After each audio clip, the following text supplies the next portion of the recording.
Good afternoon, everybody. I am so excited to be doing the soft launch, a question we've just been debating for Lisa Scottline and her wonderful new book, Loyalty. And Lisa is the author, as you know, of a gazillion books, From Everywhere That Mary Went, which is when we first met in the women's bathroom in the Hilton Hotel in New York at the Edgars. She has written Rosato and Associates, Rosato and D'Annunzio series, lots of nonfiction with amazing titles, really funny, with her daughter Francesca, who is an author in her own right, I might say, and also quite a lot of fiction. And recently decided that historical fiction was going to be her thing. And so she wrote one called, if I remember right, Eternal. Was that not it?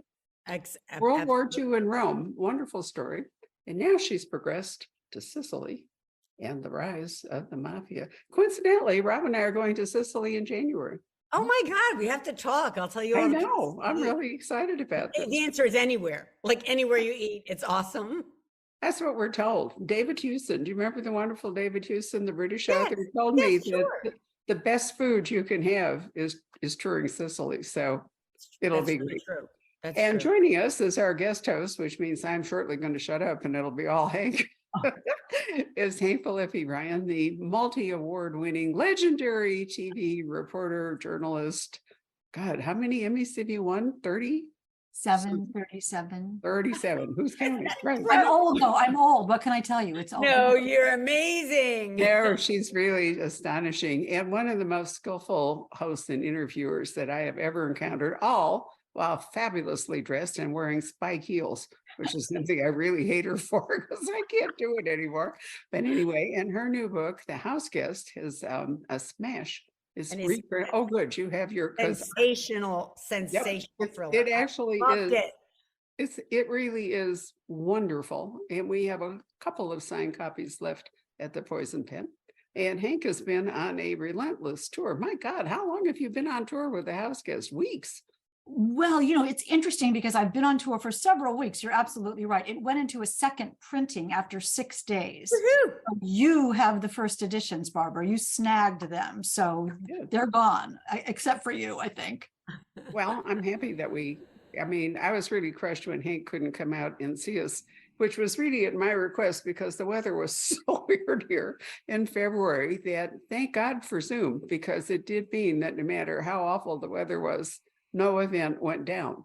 It just shrank physically and became bigger online. But anyway, I've missed Hank and I'm missing Lisa. So I really hope next year we can work this out so that we can. Absolutely. But before you go and live your life, Barbara, I just want to say that thank you. And I want everyone to know Poison Pen is one of the most incredible independent bookstores in the entire country.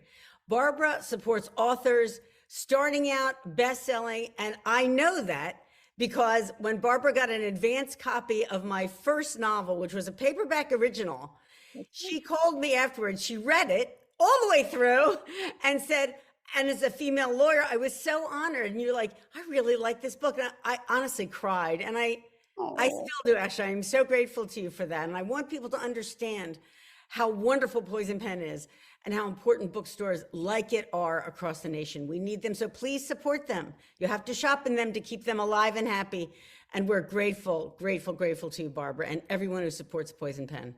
No, that's so kind of you. Let me add you that in an era of book banning rising dramatically, there is no book banning at the Poison Pen. No.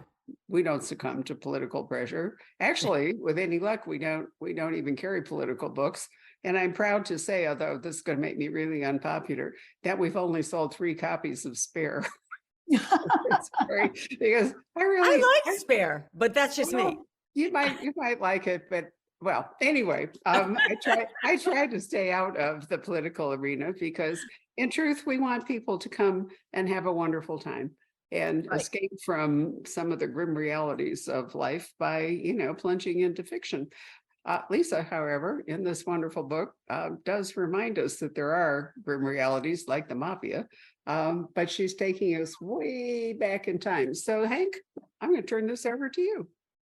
Thank you. It is marvelous to be here. And Barbara, yes, I agree with you, Lisa, as always. It's such a safe place.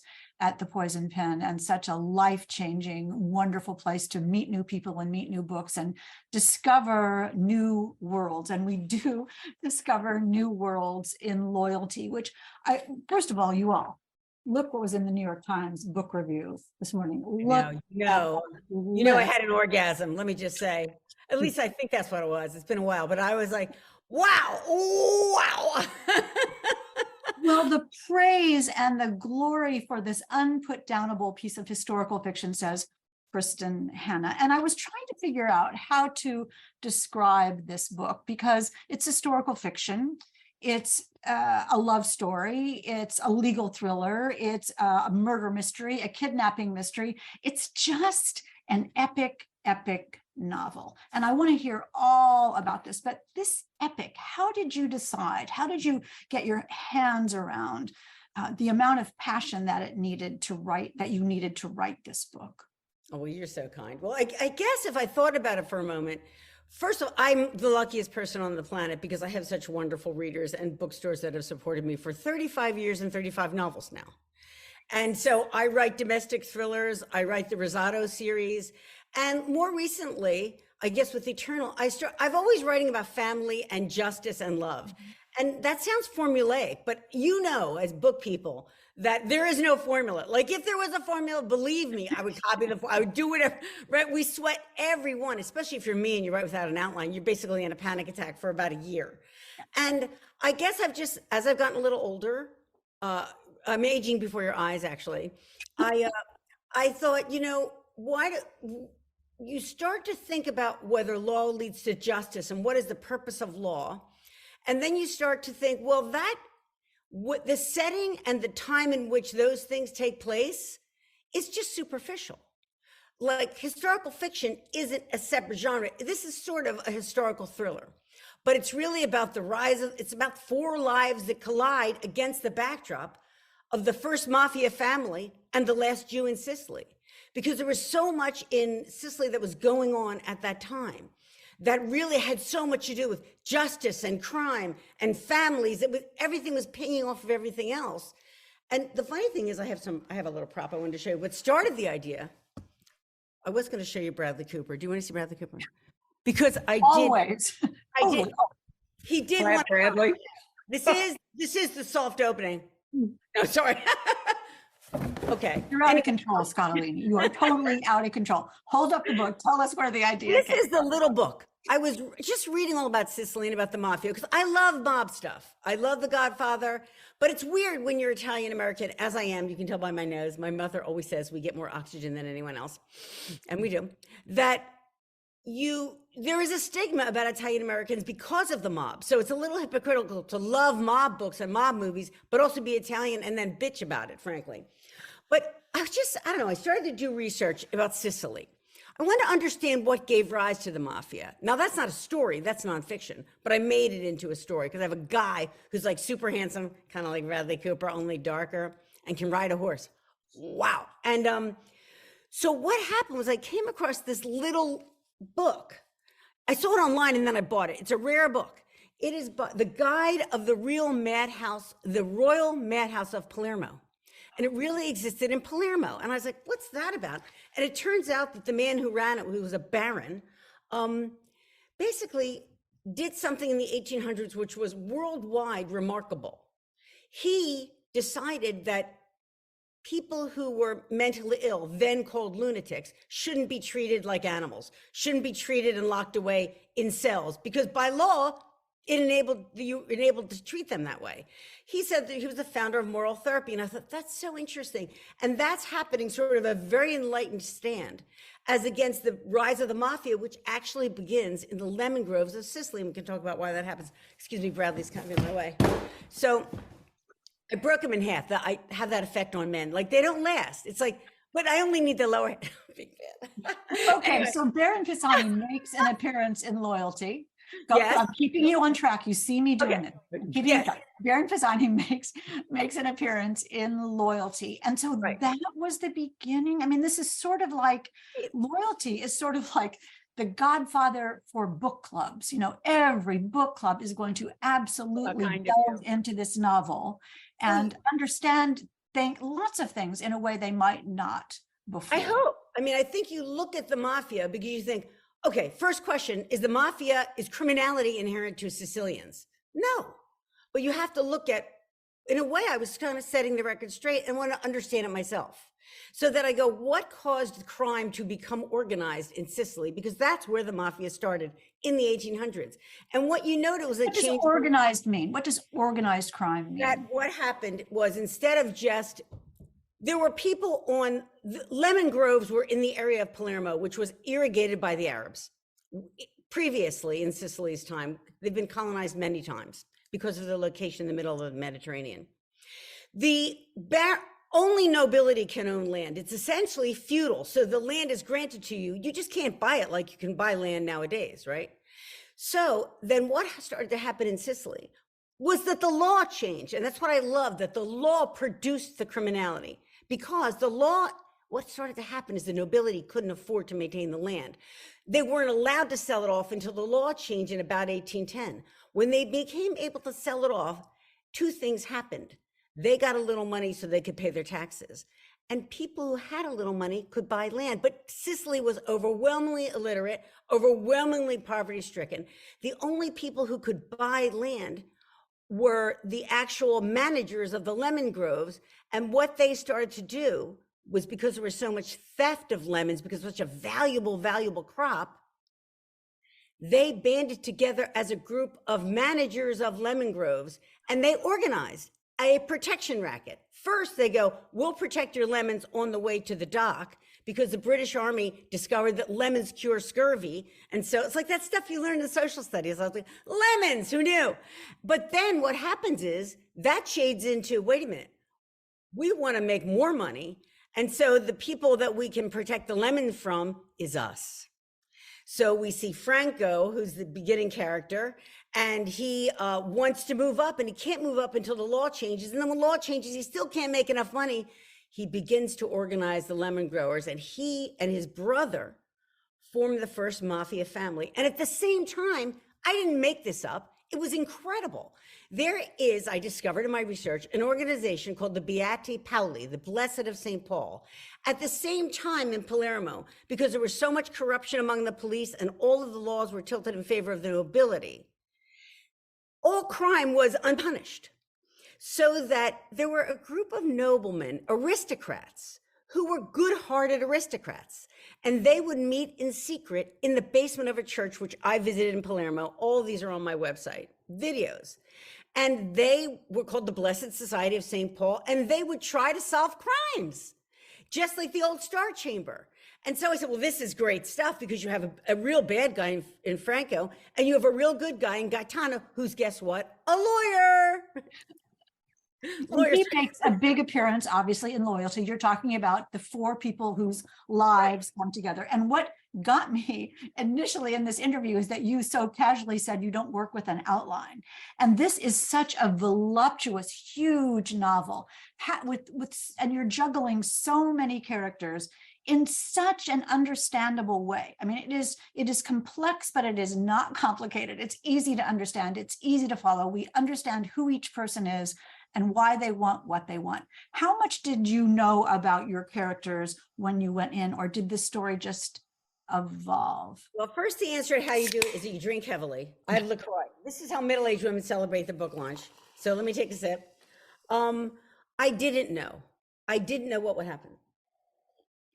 I just sort of thought, what would logically happen next, especially when you have the first mobster and a lawyer who's going to try to do good, and a kid who gets kidnapped, who's thrown into a mental hospital, and no one cares about him. I just got goosebumps. I mean, tell us about the main characters of the people and how their lives, how it is set up for their lives to come together. Right. So we start with Franco, the mafia guy. Then we have the lawyer. A child is kidnapped. And the other two, so the question is, are we going to get that kid out? And we're not giving anything away. It's the first page. The other two characters are interesting because I wanted to fill them out in the beginning and you get an overall picture of Sicily because I traveled all over in the research. And I thought, to tell this truly and to steep the reader in the fragrance of the lemon blossoms and the salty spray and all the stuff you actually do feel when you're there. It's kind of crazy, except now there's cigarette smoke, but there's, it's all there. I said, well, there's another aspect that interested me and has from eternal when I wrote about the Holocaust in Italy. Because I'm always interested in when law perpetrates injustice. And probably the best example, well, not the best, sadly, there are so many examples, but one really horrifying example took place during the Spanish Inquisition in Sicily and in Europe. Well, it came to Sicily too. During the Spanish, this is before the novel's set. Jews, there were about 40,000 Jews on the island of Sicily, living very peaceably and happily, totally assimilated. There were also Muslims there. There were Christians. And Sicilians had a very strong national character that was a beautiful kind of like, I want to say, minestrone of all of these elements, right? They have their own language, they have their own food, they have their own customs and folkloric ways. But when this Inquisition came to Sicily, the Jews were expelled from Sicily in their entirety, as were Muslims. And what was fascinating is that is still true. That took place in the 1400s. And even till today, I saw an article in the New York Times 3 years ago that talked about how Palermo still could not get a minyan in a temple. The kosher butchers were driven out of business. The temples were destroyed or converted to churches. All the Jews were exiled on pain of death. Some stayed and were tortured or killed. Some stayed and hid away. And there you have Alfredo. I have my Italian men mixed up. He's secretly Jewish. There were Jews who did that. They were called Marranos in Spanish. It's a derogatory term. May I speak up for a minute? Of course, Let me tell you what, there's a similar thing in New Mexico. They're called conversos, and they are Jews who came up from Mexico, also from the Inquisition, and settled in New Mexico and don't know why they observe the rituals that they do. My husband, who is Jewish, has a relative who's involved in that converso thing. But it all comes back to Spain, because Sicily was, in fact, ruled by the Spanish dynasty. And when Isabella decided in Granada that she was going to launch the Inquisition, because Granada was just like Sicily. I've spent a lot of time there. It was assimilated. It had Moors, as they called them. It had Jews. Everybody was okay. Isabella, got religion in a terrible way and decided that she would, sponsor the Inquisition, and brought it to Sicily because the Spanish, ruled. Sicily's had a whole history of royal houses, including Napoleon, because Napoleon put one of his brothers on the throne of Sicily. Exactly. It was terrible. So, it was. Once again, there's nothing Barbara doesn't know about. She knows about all this. I know. I'm just here. Sicilian history, not a problem. It's a fascinating, subject. And it was repeated in India when they decided to partition India, that, the people who are now in Pakistan and the Hindus and the Muslims were all living together in India. Once they decided to partition it, it all went sideways. That's what happens every time it becomes tribal. Yes. And this is what you've immersed yourself in, and readers, in loyalty, is this evolution in Sicily of the power and the people who don't have power, and the people who want power, and the people who will never have power, and how they all come together to make some sort of society with either legal justice or moral justice or ethical justice or personal justice or romantic justice or all those kinds of things come together in loyalty. So we have the mobster, we have the lawyer, we have the shepherd who's a hidden Jew, and one more sort of segment of this book. Well, we have to have a mom. We have to have a woman, and she's stronger than she knows, but she's, it was very interesting to learn about in Sicily how women were treated in the 1800s, essentially chattel. But it was even interesting to go there nowadays, because I went all over in all the little towns. And again, those videos are on my website. On a Sunday afternoon, if you go into a little town like I did in, it doesn't matter. The bottom line is the street's all men. After church, the men are out. The women are in cooking. This is modern day. I took a video of it. I couldn't even believe it. It was like land of men. Normally that would make me happy. But I was like, this is kind of weird. So I have a woman. She's a young mother. I don't think we'll give too much away, but just to say that she has a child. The child's born with albinism. And it gave me a chance to really, I love I love the notion of folklore because I love story. And the more I learned about Sicily, and you see that there was so much illiteracy there, the highest rate in Europe, lagged way behind. So you go, well, the Sicilians can't read books at that time. What happens? Well, a population that isn't given stories to tell tells its own stories. And the stories were compiled by a guy named Giovanni Petri in books about, and you can read where the folk tale was told, and you can read about the folk tale. I wanted to show you this too, because there's all kinds of folklore aspects of the novel that are also religious, because it's this quasi combination of religion, but also belief in good luck and things like this, which I learned about these. Look at this. This is called an ex voto. Can you see that? Mm-hmm. If you have a stomach ailment, it's a little silver thing you go and buy. You see the stomach? You say, you place that at the altar of the saint. The saint will praise for you. Here's if you have an ear problem. I just saw these things. Of course, I walk in like a freak and buy every single one of them. I'm like, if you have problems at home, here's a little house. You pray, you leave it at the church. There's churches everywhere in Sicily. It's very religious. And as you see, this is actually a breast for people with breast cancer. And anytime you go to a church, you'll see these there. This is even modern times. I mean, it's so touching and haunting and understandable, because it makes you feel like you have a little bit of control and a little bit of power, and that someone somewhere, something is listening to you. But it's again about power. It's about power. And it's also about, for me, what I think I saw and what I read, because I read a lot of period fiction when I'm writing in the period, is endurance through hardship. That given the layers of society, the peasants were completely exploited. And this BS about the mafia was on their side is completely wrong. The mafia exploited them too. So they were exploited by the bad guys and by the nobles and by the law and by every which way of Sunday. You go, what gets you through hardship? Where you're starving, like you're starving. Children die of this. Children die of all kinds of diseases. What got them through was faith and religion and folkloric beliefs and the stories they told each other. And a lot of the stories have to do with endurance through hardship. And so they become impossibly hardworking people, getting almost nowhere, working for kind of slave wages just to feed a family. And you realize that, how lucky we are to have laws in theory that, and certainly in truth, that protect from this kind of thing. And that's the evolution of society, that the more you have laws that are enforced, you have the ability of everyone to pursue happiness. And I was like, it just moved me, man. I was like, okay, Lisa, let's see if you can go there. No, it really comes through. That passion really comes through in the book, and this sort of personal revelation that you must have felt in writing this, because you really transfer that to the reader. I mean, tears come to your eyes at the end and throughout as you see these people endure things that you help us understand. And loyalty, of course, is such an important part of what this novel, but it's also, was loyalty always the title? No. At one point, the title was sacred, because I was thinking about what are the things you hold sacred.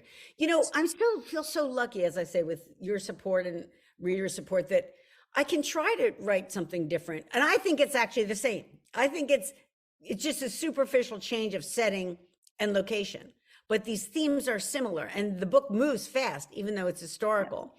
And so I started to think about what are the things you hold sacred. And sacred for me was kind of the thing I was thinking about. What do you value? But it's a mechanical thing, but I didn't think the word looked good. It just, no, but I mean, it doesn't look good. Like, what is that word? But loyalty is sort of bigger. Loyalty is bigger. Loyalty to family, loyalty to law, loyalty to each other, loyalty that you don't really have, but that someone makes you have. Right. That this is a choice. When you decided on loyalty, did just like the sky open up and heaven applauded? Exactly. It was like, angels sang. Yes. Because it's also, listen, it's not, loyalty 101 where we're loyal and that's good. Sit and come. You really want to look at loyalty. There's so many levels of loyalty in this book. The most obvious one being the mafia, where they're loyal to each other and to nothing else. And how deleterious that can be. That if you have you have no moral compass but loyalty, bad things are going to happen. And then you have a man like Gaetano, who's the lawyer and who's very, he's extremely religious. He is an admirer of St. Paul. He wants to live in the way of St. Paul. So he feels a loyalty and a kinship to St. Paul. They all are loyal to different concepts. And what I kind of love is what reality is, which is we all think we're loyal to something good. Oh, as the great Sandra Brown says, you know, the villain is the hero of his own story. That's what you want to get to. Yeah, Franco thinks he's doing the right thing.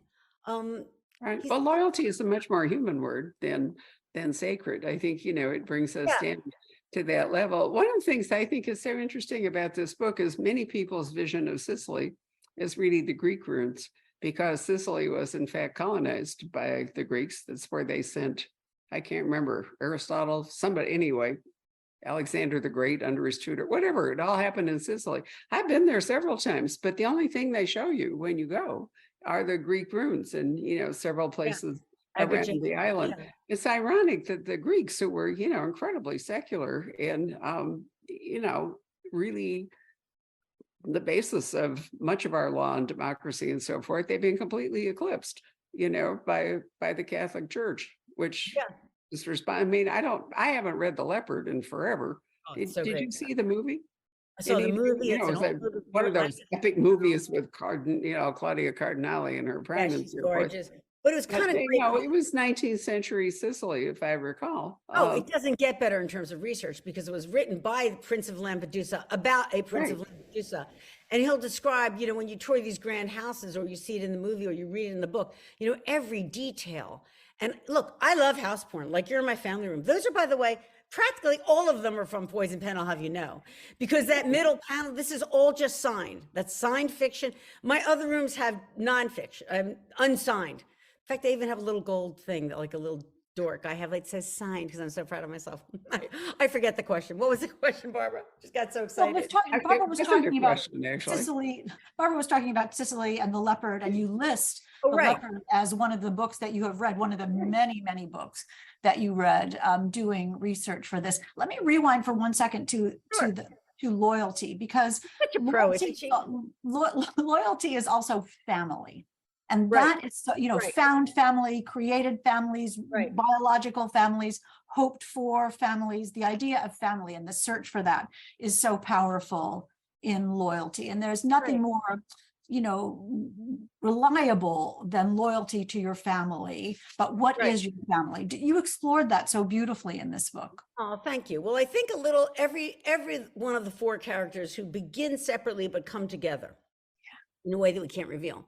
You know, I think instantly of the woman, right? Mafalda, she's a mom, she's just had this child, disaster stress, I won't tell you, but the child has albinism, as I mentioned. She's thrown out. Like there's no loyalty on her husband's part. There's no loyalty on her mother-in-law's part. And I thought, well, I was a single mom. I was a single mom when my daughter was age 3 months. I was like, I know that feeling that you're completely on your own. Obviously her you know, task was much harder than mine. She can't eat. But actually, I was pretty broke for about 5 years. So you just channel that struggle that every woman has from time to time, and every man will have during hard times. And you go, well, what happens? What are you loyal to when no one is loyal to you? Well, a child. You know, that child means everything to her, even though it caused her to be ousted from her entire life. Because in this folkloric tradition, if you had a child with a difference, that is completely unexplained. Albinism didn't even have a name in the 1800s. And it certainly wasn't at Sicily, which, except for Baron Pisani with his moral therapy, was behind science as well. So what do you do when there is no one who's loyal to you? You have to rely on yourself. I think I always end up writing books that make me feel good, make me feel that I can do it. They're always little parables on, yeah, Lisa, you may be short, but you know, because I think a lot of women are, you know, we all have hardship and we all got to get through it somehow. And it can be lethal danger, like it is in loyalty, or in like in all the thrillers I've written, or a lot of the books that are behind Barbara and that sell so wonderfully in Poison Pen. But we're always looking at the gravity of that offense of murder, the gravity of that kind of injustice, and how do you overcome injustice and live and find happiness? How will the kid get out of the madhouse, and how? And how you handle it in Loyalty, and I'm just going to hold it up again, because I'm going to hold it up a million times because the cover is absolutely gorgeous. You handle it so beautifully because on the most personal of level, the little boy has to handle his life, and society has to handle society's life. So on the most personal and on the most philosophical level, you juggle these two ways of writing. This is such a hard question, but is that conscious for you, or is it because you're such a storyteller that the themes are woven in automatically with the personal? I think at risk of, thank you for your high praise, but I don't think it's really rocket science. I really think that I thought about that little boy because I learned the horrible fact that kidnappings were in a lawless society, kidnappings are common. And we know that right now all around the globe, right? That happens. Well, in Palermo, because nobody enforced any laws, what was happening was people were kidnapping kids for the ransom. Sometimes the kids got returned, some they didn't. What's fascinating about it is it wasn't like 1 week later, it was like several years later. And it was the stuff you read about where the mafia would cut off an ear or a finger or whatever.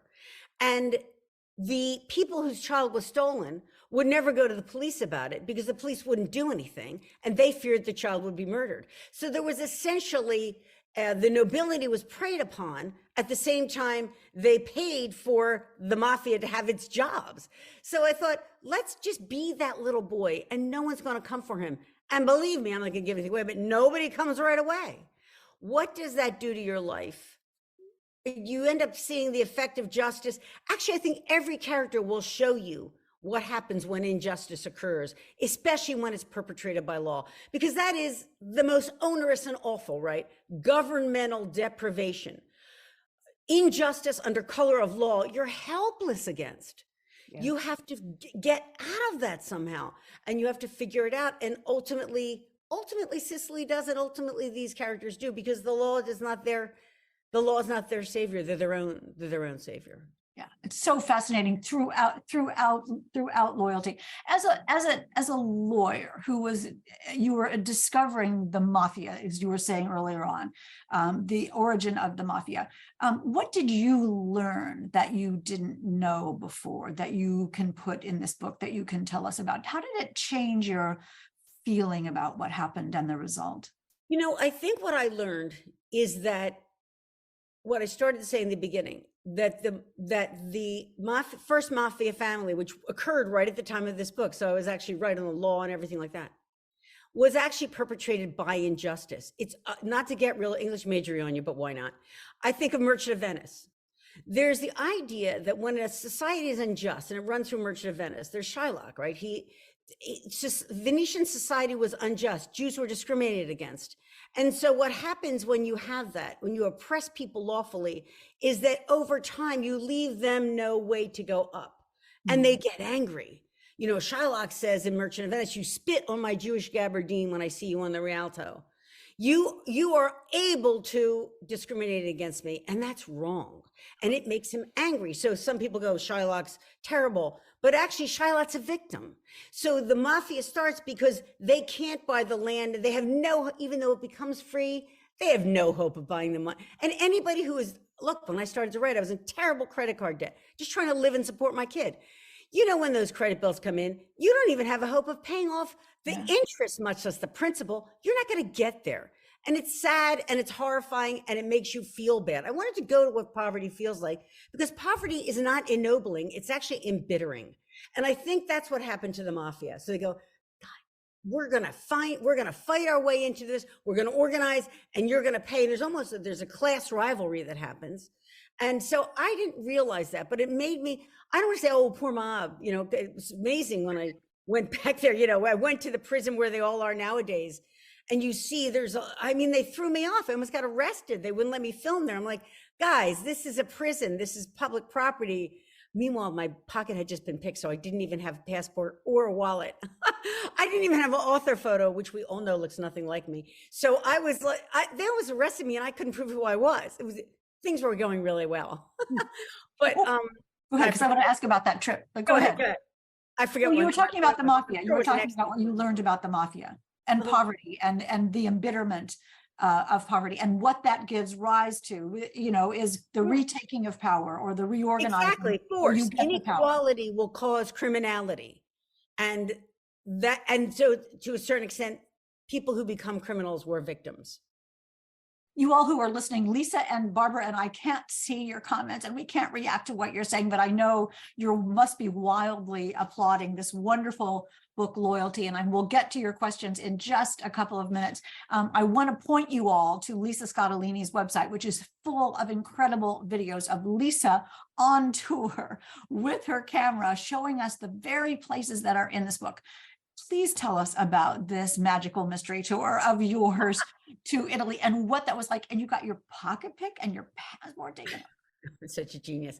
I actually loved doing it. It's the only time I've been out in the pandemic. There was a window between what are they called? Not the variations, but the the COVID things. Yeah, and I was like, variants. Okay, variants, right? And so people, this is why she has all those Emmys, right? Because she knows these words. I know words. It's good. And so basically, I thought to myself, I guess also I love what I do. And I love it, whether it's domestic thriller or it's historical thriller, whatever it is. So I was like, I'm learning all this stuff. I'm filming it. I do it for my own research, but I was like, why don't you take them there? Because nobody's traveling right now and not everybody has the money to get to Sicily anyway. So I started to film it. And then I started doing that with The Eternal in Rome. And then I love it, especially for the historicals. What I love about us now and this technology right here is that I do it too. If I see something on TV or read something in a book, I'll instantly look on my phone. Oh, when did that happen? I kind of am always supplementing my reading. And I said, well, you can do that. And so basically what I did is, I think it was every Monday night from November 7th, I went online on Facebook and I told them about the votos, or I told them about the book or every little bit of research that was interesting, because part of it is it can't get in the book. It's just, you'll bore people to tears. And I'm supposed to write fast-paced books. That's my job. But I knew that people are intellectually curious. Is what I love about readers. They're lifelong learners. So I want to tell them this. There's even an interactive map on my website where what we did was take pictures that I took on the website, put them on this map. You click on Lemon Grows of Palermo. You see actual videos I took and actual films I took, and you learn a little bit. And it's fun for book clubs, but it's also fun. I never want to leave anybody behind. We have a whole series of virtual events like this one being my fave. And also we'll be doing a virtual book club for anybody in book clubs, and also an a cappella book club. Maybe because I'm a single lady, that I always feel like you're a little left out. I don't want anyone left out. So what's an a cappella book club? Meaning without accompaniment? Without accompaniment. Here I am. I am without accompaniment, because a lot of people write to me and go, I'm not in a book club and I'm sad. And I go, don't be sad, honey. You're in my book club. And now you come to a virtual event and I won't leave you out. Nobody gets left out. That's what's so great about books to me. Like when you were saying that being a tribal or whatever, or political, books are open-hearted. Yeah. Books are open-armed. People who love books are generally like that. Honestly, I think we have a lot of empathy because we read so much. Oh, what's it like? And writers with good imaginations can reproduce an experience. Hank in The House Guest. Hank, who's been married faithfully, and for how many years, Hank? You just had an anniversary. 27. 27. Okay, I really, okay. She wrote about a divorce, and it was very credible. I'm divorced twice. I'm like, this girl just nailed post-divorce. Well, I've been divorced. I've been divorced. Well, not in a long time, girl. Not in a long time. And I think, you're trying to go within yourself to really mine your emotional truths and make them real for readers. And yes, right. I completely agree with you. And I think that when people say, well, is it based on real life? You're like, yes and no. It's based on my heart. It's based on my experience. It's based on my emotion. It's based on my imagination.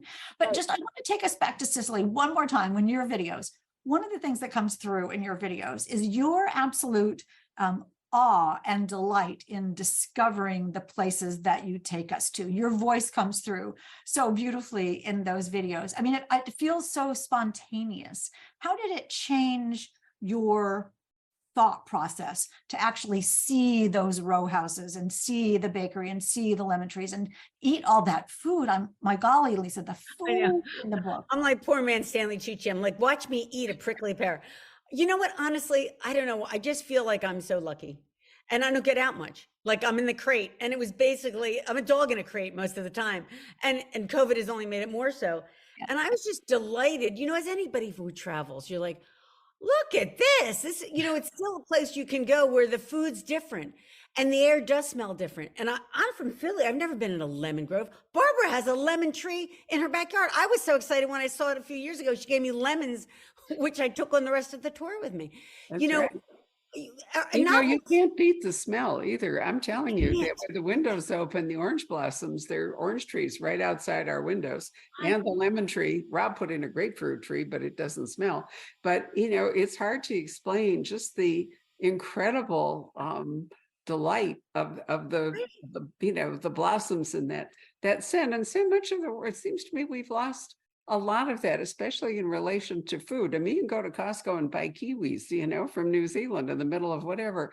And I love it when it's, again, regional and seasonal, and you can remember the joy of, food coming in and, tasting your first apple of the season. But in Italy, it tastes different in Italy, doesn't it? Like a peach is more peachy and wine is more winey. Well, it's not agribusiness. I think that has a lot to do with it. The last decent tomato I ate was in Turkey. Yeah. I mean, you can't get a decent tomato. Only Barbara Peters could say. I know she's been everywhere.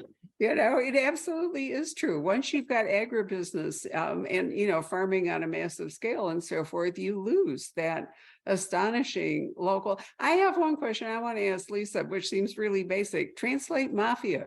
What does it mean in Italian? Mafia means, I learned it. It means feeling bold and brave and sexy and attracting attention.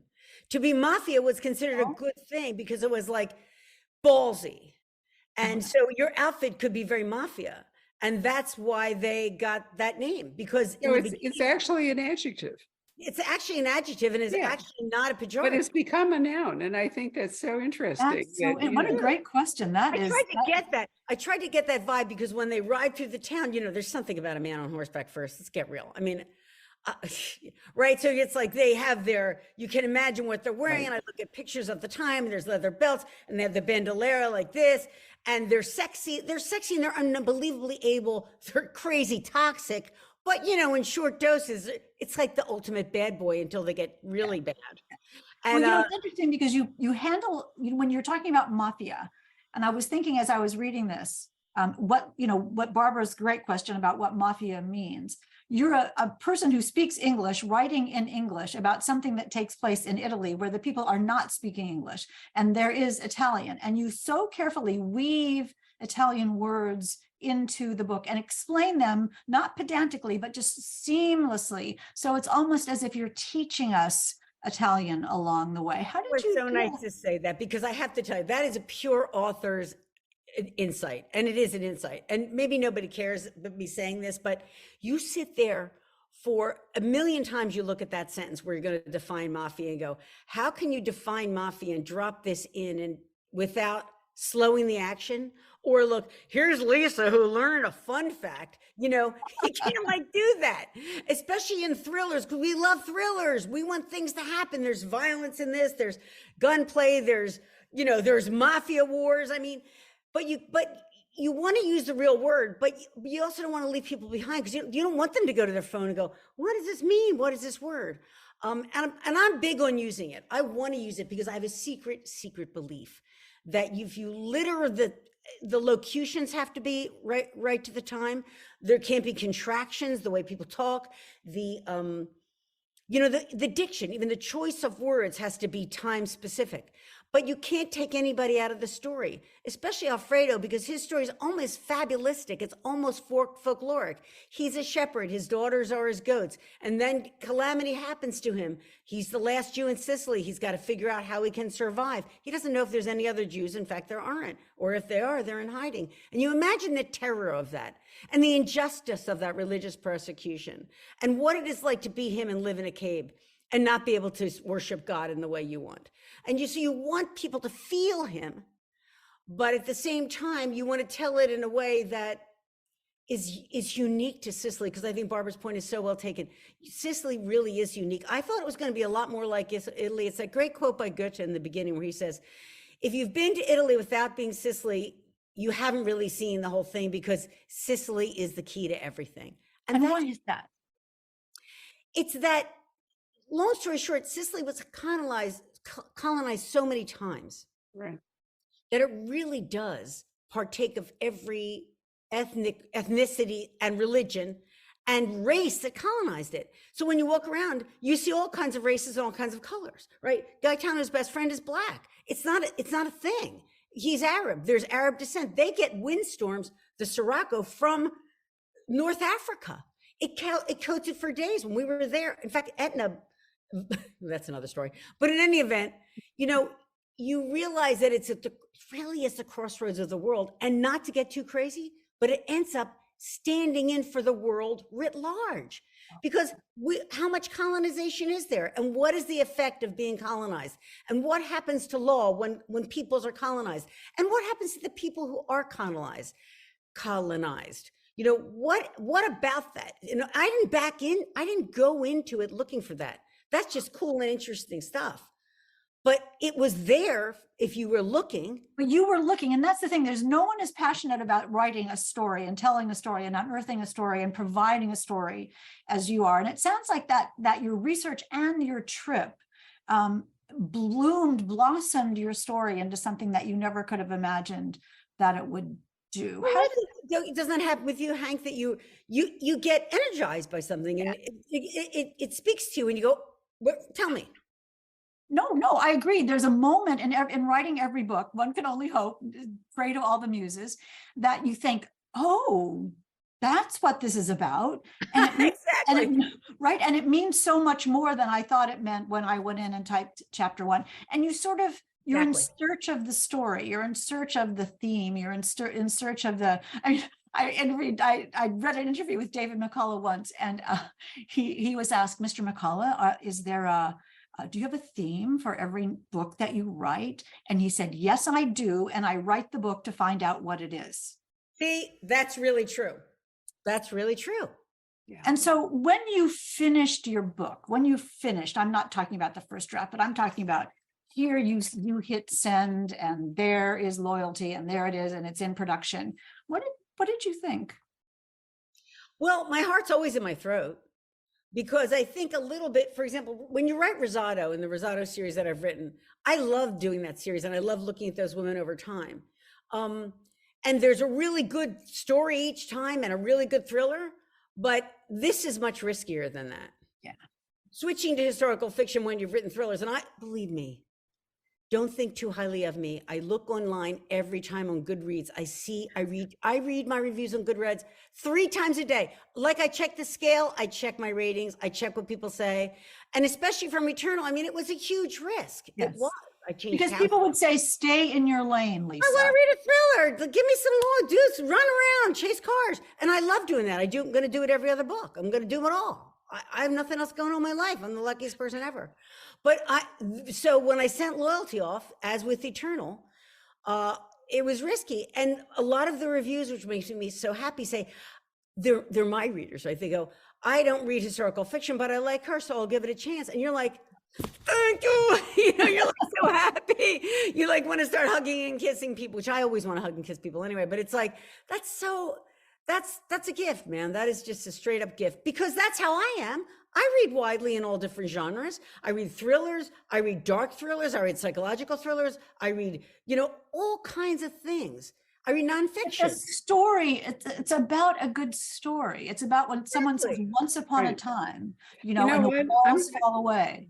I'm going to send you both an article that Jackie Winspear sent to me the other day that she wrote about not being labeled, about not, forget about genre and just talk about, she's saying, the pressure is cross genre because, that way, I mean, as you know, we don't have classes at the Poison Pen. We have a file called fiction in which we put everything because, it's ridiculous.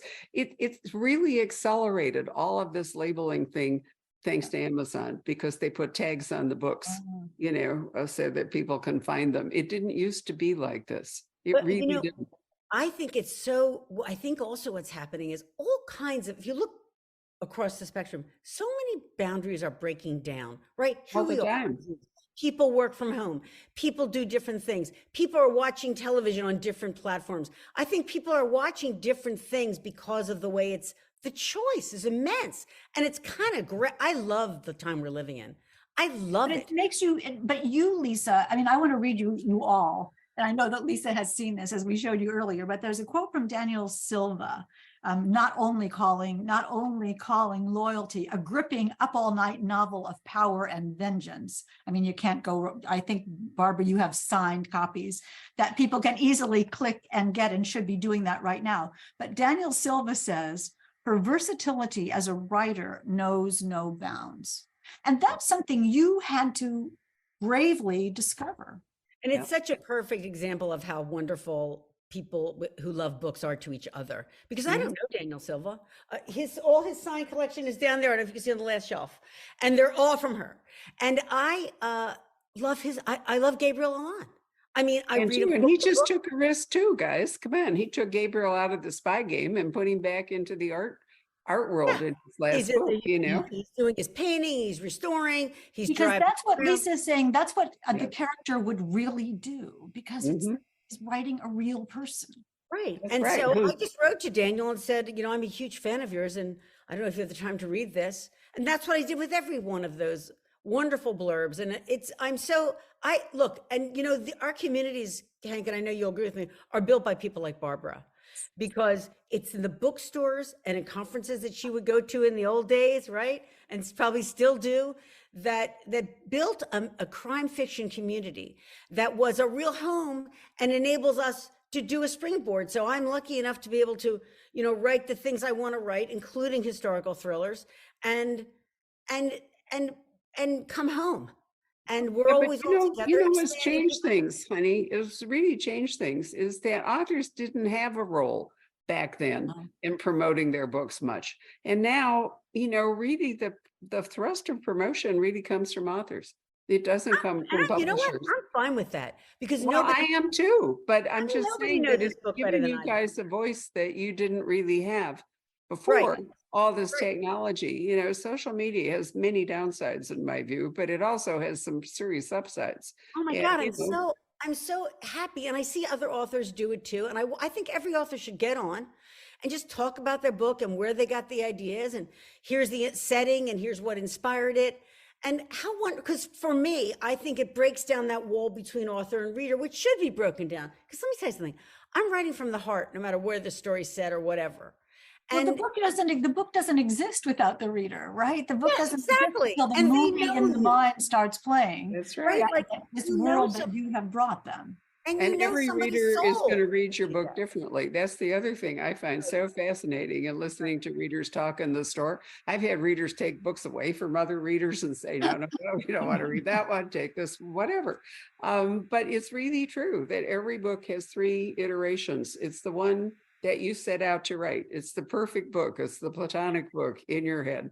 Then there's the actual book that you do write, which isn't necessarily that book that was in your head. But then every reader, it's their own book, because every reader brings different things to it. And, that's what's so fascinating about it. So it's an experience, but I like the way that it used to be that readers had to go through a filter like me, but now they don't.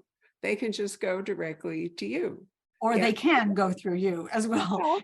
Yeah, I mean, that's part of it, Or even the fact that I can read the reviews. I mean, I can get out on tour, but I read the reviews and underneath it says, was this helpful to you? I go, click, you're darn tootin' it was.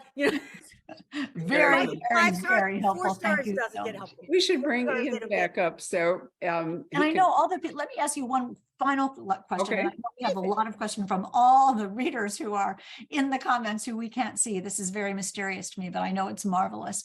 The readers though, Lisa, when they close this book, and I know they'll have tears in their eyes. I hope they do. I certainly did.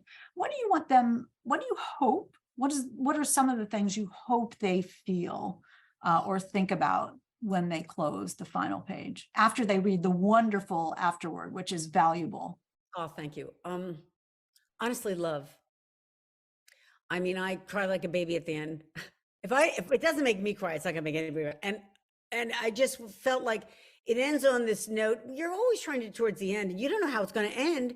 And there's, oh, this is kind of working out. Maybe this will work out, and and you feel that the characters have been through hell and come out. Mm. And I felt that with what happened to the Bennetts.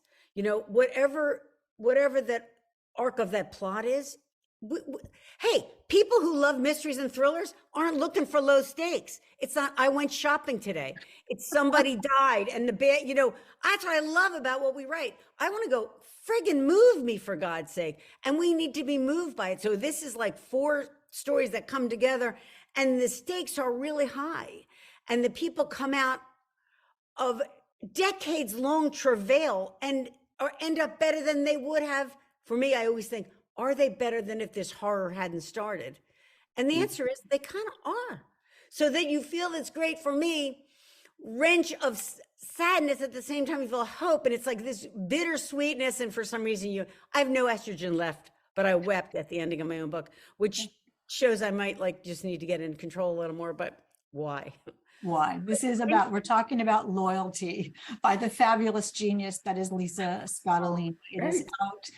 Available at Poison Pen right now. It comes out Tuesday, right? Are we celebrating? It comes out on Tuesday, and Lisa signed our copies. I signed your copies, and they should be with us out right around. You got the best handwriting. I tried to write really neatly because it was you. Because I can't even. My handwriting is so bad now. You. Then we won't have people saying, don't even go there, right? So come back on, and Hank, I'm going to do this from now on. When you host anything, I'm going to make you the host. I'm going to send you, and then you can field social media as you like. But meantime, we have Ian, who probably is somewhat overwhelmed by all this. So Ian, what do you have to say? Thank you, honey. You have had a plethora of wonderful comments coming through on Facebook and YouTube's for both. You get to do the hearts. I like when you get the hearts. They're not lots of hearts. I'm a lots sucker of for thumbs hearts ups. and kisses. Yeah, so you're gonna enjoy going through those when we're through. But yes, I do have a few questions from some of our viewers.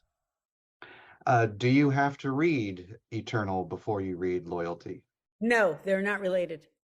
Next question. Next question. I had an answer for once. An answer that wasn't 5 minutes long. Can you comment on how different the writing experience was between Eternal and Loyalty for you? The writing experience was so different because Eternal was told in point of view for 3 people, but the stories were related. So they were basically in the same place and time.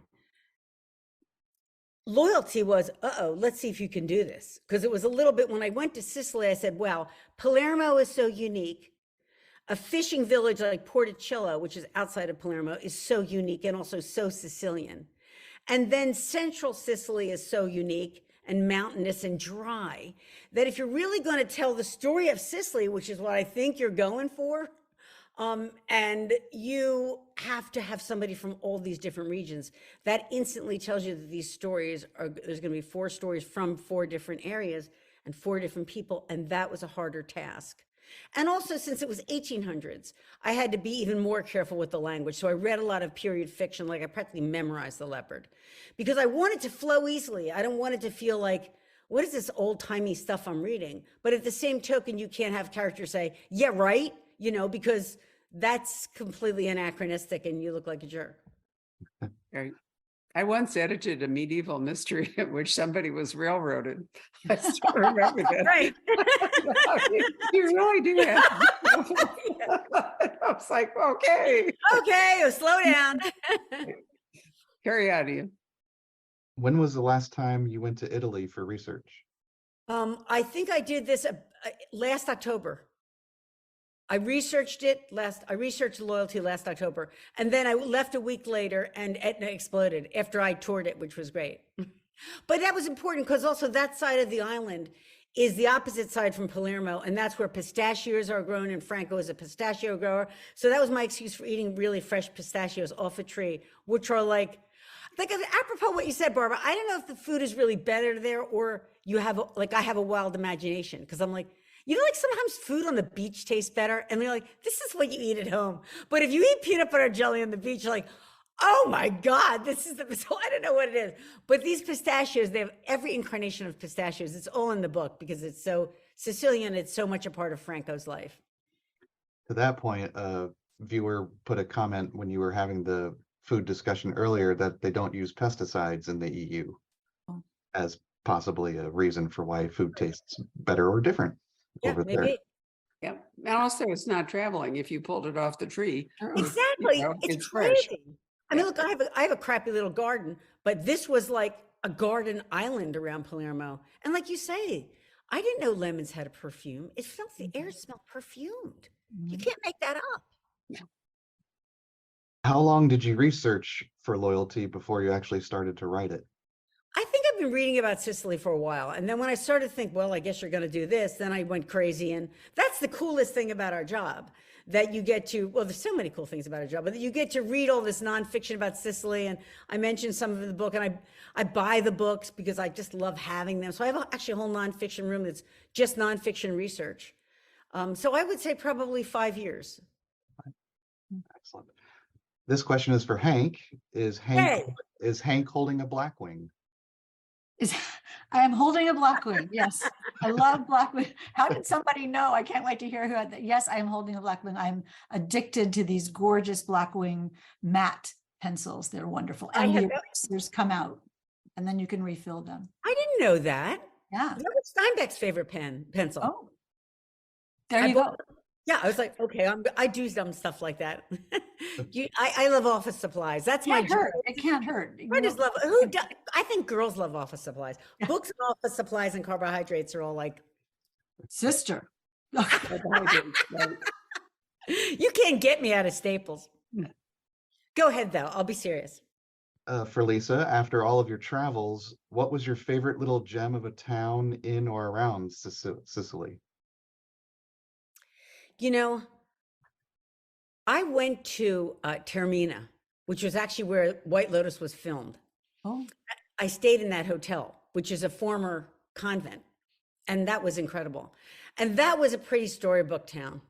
I mean, everyone said there's really nothing to go there, but I just thought there has to be some way I can work this in.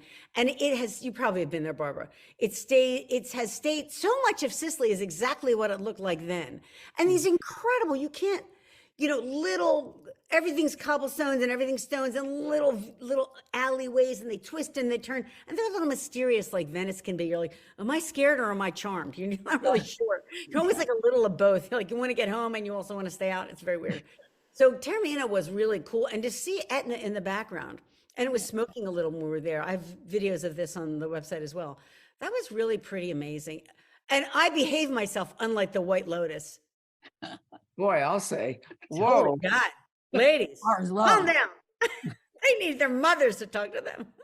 Why are they banning books when kids can actually watch something like the White Lotus? I'm telling you. Yeah, right. Get with it, people. Wow. And finally, Lisa, what's up next for you? I am writing a domestic thriller. It's called The Truth About the Devlins. I do have a little mini announcement, though, if you want to know secretly something I haven't said out loud. What Happened to the Bennetts is going to be on TV. Wow. That is such a good book. I love you. I'm so excited. And more than that, I cannot say, but I can say that, and I will say it here first. Yeah. Congratulations. Wow. Perfect for that. Perfect. Yeah, streaming television is just an absolute gift to storytelling. It's a gift to authors. It's a gift to readers to see it on a different platform in a different. Do you know who's going to be the main character, though? No, nothing, and couldn't say anyway. But they're great people making it, and I love it just because I love the culture, and I love that we can. And then there's some surprises, like Matthew Cork, an author that I really love that isn't terrible, all that well known. And all of a sudden he has The Night Agent on. And, I've watched 2 of the episodes so far because, I have to limit my TV viewing in order to do all the other work. And I think, how wonderful that now readers will also find their way to Matthew. you know, I tweeted about that yesterday because we were watching The Night Agent and I love it, completely love it. And I love Matthew Quirk, but I said to Jonathan, I wonder if this is me. I wonder if this is based on a book. And then up came the credit saying this is based on The Night Agent by Matthew Quirk. And I'm like, I love Matthew Quirk. I love the 500. This is unbelievable. I didn't know he wrote this. So yeah, it's great. And what happened to Bennett is going to be incredible. Like he was here talking to me about it. He did an event for The Night Agent, you know, so that's why I wrote him when it happened and said, you know, and that's one of the things I love about Zoom, and at least the way we do it, is that these conversations stay there forever. It's basically a forever book tour. It's always there. And so I have people write and say, oh, you know, I actually did have somebody write and say, remember The Night Agent, you know, so I looked for it, you know, and found it, and, you know, there's your conversation. And I love that, you know, we now have a way to perpetuate these kinds of conversations all across the world and forever, or at least as long as they last. Rob's podcast, which he does from the soundtrack. So excuse me, he'll be making one. He's over 216,000 downloads. Wow, just of the conversations, you know, from these things. And, you know, I love the fact that we're leaving this archive behind, because, you know, I'm not here forever. And, you know, it's a legacy. You've got books and I've got podcasts and, you know, conversations. And I love that. I really do. Especially conversation like this, which is more in depth, more thoughtful. And you know what? The other thing is you can do this like this more in depth if you don't have an audience. Yeah, that's right. Because you're not, you know, having an audience is a different experience. There have been various authors, we've talked about it afterward, that a Zoom conversation can go into more depth. And, you know, in many ways it feels private, even if, you know, there are, you know, hundreds, probably going to be thousands of people watching it. You're not performing in front of them. Well, and I'm better behaved. Is different. I behave better on Zoom. You know how naughty I am when I get there, and I just have it's your shoes. It's so much fun. It's your Louboutin. Every time it's your shoes. I never think of Lisa except when she's sitting next to me kicking her heels. Well, you always get my good bra. I save my good bra for you, Barbara, and your audience. You do. I know. Thank you, girl. Anyway, it's been a joy. Thank you very much. I'm so pleased that we got to have this soft book lunch. So for loyalty, and don't forget Hank's book, The House Guest. Hank, which is amazing and wonderful. And you will love it. And you fabulous. Put it down. One of the best domestic thrillers that I have read. I really love it. She's the queen of the domestic thriller. She absolutely is. It's really well. And thank you for your time doing all this. And I want to thank all the readers or fans or audiobook readers or ebook readers, because that's the other great thing about Zoom, is that it does go to fans who are not necessarily reading the book, because there are other ways to experience the story. So I like that too. There's a universality about it. Anyway, enjoy the rest of your Sunday. Thank you very much. Thank you so much. Ian, thank you too. Take care. Congratulations. Hello. We hope you're enjoying our programs and podcasts with authors. We'd like to expand them, and your help would be appreciated. Please make a donation at poisonedpenfoundation.org. 100% of the proceeds will go to help connect authors with readers in this difficult time. Thank you.